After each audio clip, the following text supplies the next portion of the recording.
One debate I've had for a pretty long time on Facebook is, can podcasts generate leads for businesses? And the answer is yes. The reality is it's possible, but most people are so focused on downloads that they can't get to the lead generation side. Let's be real here. Your intentions matter. So if you're only focused on downloads and subscriber count, then no, you're not going to generate leads. In today's video, I'm going to break down exactly how you can generate several leads, actually hundreds per month, using your podcast. What's good, people? I'm Coach Chris. I host the Personal Branding Playbook and the Guerrilla Podcasting Show. I also have several tools for podcasters, so if you want more information on podcasting, check out the link in the description below and you can get a free podcast audit. Now, when it comes to podcast lead generation, the first thing I want to say is you shouldn't need hundreds of leads per month for your business. I want to be clear about this. You shouldn't need hundreds of people every single month to flow into your business for it to stay alive. Podcasting is a pillar. It's used for brand awareness and slight nurturing. Never will there be any platform where thousands of people are going to come to you and then pay you. That's just not how this works. You can have thousands of subscribers on YouTube. Does that mean all of those people are now customers and paying you? No, it does not. So in today's video, I'm going to explain to you the 5-step process for generating leads from your podcast that will not only grow your brand, but obviously generate more revenue and make sales so much easier. So step number 1 is to choose the right platform in which you market your podcast. Now, I want to say the best platform for pretty much every business is going to be LinkedIn or Facebook. Those two are the top platforms where decision makers are, like parents that are spending money on their kids. They're on Facebook, most likely, and maybe even LinkedIn. Decision makers in businesses on LinkedIn. And even if it's not the decision maker, somebody that can influence the decision maker, they're on LinkedIn. LinkedIn and Facebook are the most profitable platforms for you to be on if you have a business podcast. Now, for entertainment podcasts, the best platform for those shows are Instagram and Twitter. I'll talk about that in another video, but for businesses, we're focused on LinkedIn and Facebook. So everything from here forward, all the marketing stuff is focused on LinkedIn and Facebook. And the reason why you got to focus on this platform is because this is where your ideal listener and customer is probably at. Put it this way. Everybody has their favorite platform. Everybody that has a phone has some type of social media. Very few people don't, but most people do. And professionals and people that are buying and spending money and high levels of money, they're on LinkedIn and Facebook. That's just the reality. So that's where you need to start. Now, step 2, this is where it gets interesting because I think a lot of podcasters or even businesses skip this step. You got to understand their pain. Even if you've done this already for your business, go back again and do it again. Do it over again so you can understand their pain specifically. This is a very important step. And what I like to do here is not only understand their pain, I like to break their pain down into categories. This is what I do for every prospect of my business. I've done this for business podcasters and entertainment podcasters. What you have to do is break down their pain on 3 levels.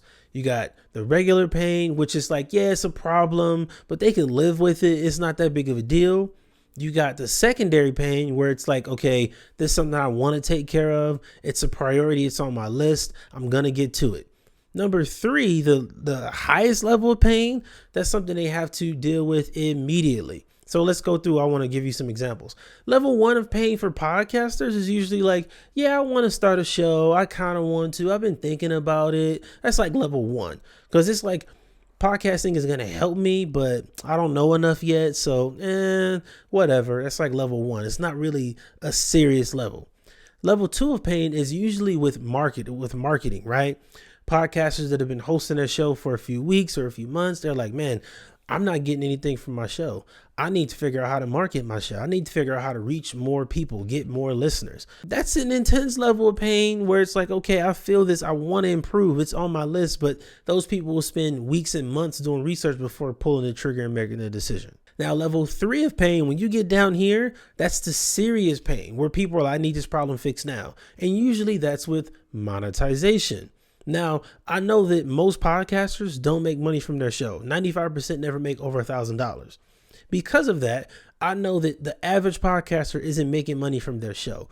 But when they're focused on level 1 of pain, just getting started, they aren't really thinking about the level 3 of pain. They're still only on level 1. They don't even know that they probably won't make any money from their show for the first 90 days. They have no idea. Now, when they're at level 2 with marketing, the no money part is a little more serious, but they're still focused in the wrong direction. They aren't there yet, right? So understanding level 1, 2, 3 of their pain is very important. This is going to be extremely valuable later. Now that you understand their pain, you create content to solve those problems. This is what I mean. If level 1 pain is, oh, I don't know if I should get started, the perfect piece of content for that level of pain is 5 reasons you need to host a podcast. Very simple, right? Like, it's that easy. Now with level 2, it's like, oh, I need to improve my marketing. I need to improve this a little bit and get more listeners or whatever. Okay, here are 3 new podcast marketing secrets. Monetization. Man, I'm not making any money from my show. I'm frustrated. I'm going to stop podcasting soon if I don't make any money. Here are 3 things every sponsor wants from their podcast. It's so simple. When you break it down that way, now you can create content that is impactful for your audience, right? And again, because you've just went, and I like to even interview people to understand their pain. I go and ask people these questions, and then I have my categories of pain for specific people. Then you can go and make this content. And now step 4, you send it to them. It's that easy. You make the great content to solve their problem and you send it to them. But there's a way you send them the content. Let me break this down. Actually, I'm going to reposition this. That's not even step 4. That's step 5. I'm jumping ahead. In step 4, it's about building a relationship and a connection with the prospects. This is where you should be supporting their content and what they're doing. This is when you go out of your way to show them love. Like if they're posting blogs, go and read the blog, leave a comment, like it, all of that, share everything. Support other people. We don't have that enough in the content creator space. Like everybody's like, can you listen to my podcast? Can you review my show? Well, have you done that for anybody else? And whenever I ask a podcaster that question, they always tell me no, or they have no idea the last time they done that. So it's like, if you're not giving this energy out that you want back, how do you expect to get it? It doesn't make sense. Another thing you don't want to do when you're messaging them is you don't want to seem salesy. You're not here to sell. We're not here to sell. That's not the focus. Your goal is to first build a relationship, be cordial. Hey, I love your recent blog post about blah, blah, blah. Oh my God, I listened to your last podcast episode. It was amazing. I love that part when you talked about blank, blank, blank. It's that simple. And this is another way to separate yourself from literally all your competition, because nobody's doing this outreach marketing like this. Nobody. Now we get to step 5, the solution content. This is when you actually send them the content that they had pain about.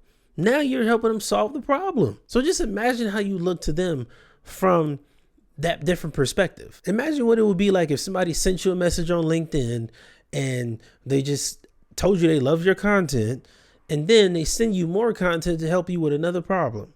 Wouldn't you love that person? You're like, wow, you're amazing. I appreciate you. That's what you need to be. You need to be that person. And I know this is outreach marketing and all of that. You're like, oh my God, this is going to take a long time. No, it does not. The reality is this process works very well, because after you reached out to 10 or 15 people and you have all these different pieces of content that are amazing in these different formats, now you can automate it. Now you set up a full email system on this, right? Now you have your 3 pain points, 3 pain levels, level 1, 2, 3, and then you have email sequences for each pain level, right? So now when somebody says, oh, my pain is this one. Okay, here's the free tool for you. Go down that line. Here's a free tool for you. Go down that. Like, think about how easy this is. You can automate it, but this is you setting the foundation. And I want to be clear about something. The way this remains in your podcast is because all the content you're making is just a podcast episode. All you're doing is taking the pain they have, recording a podcast episode on it, and sending it to them. And this might sound like this waste of time because you're only doing it for one person. That's not true. After my years of doing this, I noticed that there are 5 to 7 questions that every podcaster asks. The same questions. It doesn't switch up. It doesn't matter. It's the same every single time. Therefore, when I make great content like that, I have a system automated and set up. I don't have to go back and answer the same question. I don't have to do any of the back and forth. I already know what your problem is. I have a solution. I made it 2 years ago. Check it out. Now you're going to weed out a lot of the people that, again, you get to see how pressing their pain is, how important it is, how relevant it is. Some people may say they're on level 3 of pain, but they're really on level 1, which is fine. It makes sense. Okay. Then you push them to the back of the line and you focus on the people who are like, hey, I need my problem solved now. I need your help now, today, this week. Those are the people you put energy into.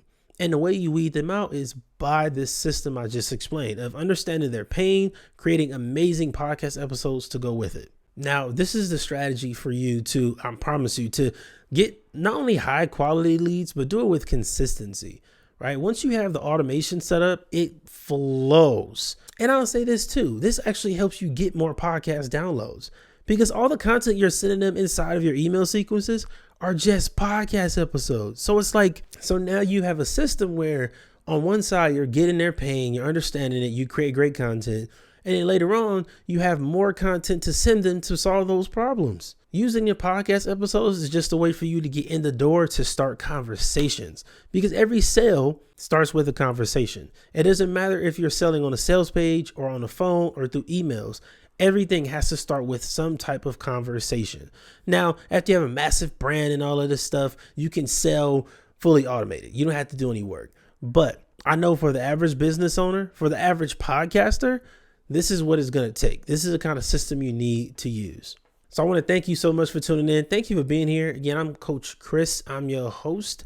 Now, make sure you check out the link in the description below so you can get your free podcast audit. This is where you can work with me one-on-one. We're going to work on your messaging, your marketing, and monetizing for your podcast. This is one session, one time only, first come, first serve. I have a limited amount. It's not unlimited where you can just talk to me forever, but I want to help more podcasters reach the next level. So I want to thank you so much for tuning in. Make sure you subscribe to the channel. I always forget to say that. I'm so used to podcasting. Make sure you subscribe to the channel. I will see you next time. Until then, your greatness awaits.